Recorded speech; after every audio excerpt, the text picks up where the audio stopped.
ఆవకాయ ఈ సంవత్సరంది రెడీ అవుతుందండి.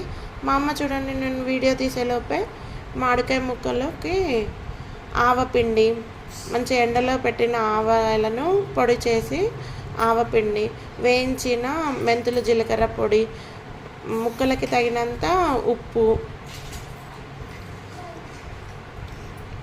రుచికి తగినంత కారం కూడా వేసి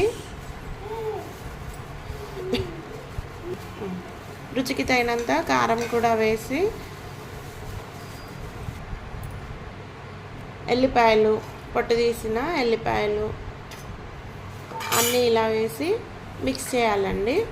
ఇప్పుడే మనం పచ్చడికి కావలసిన ఆయిల్ కూడా వేస్తామండి.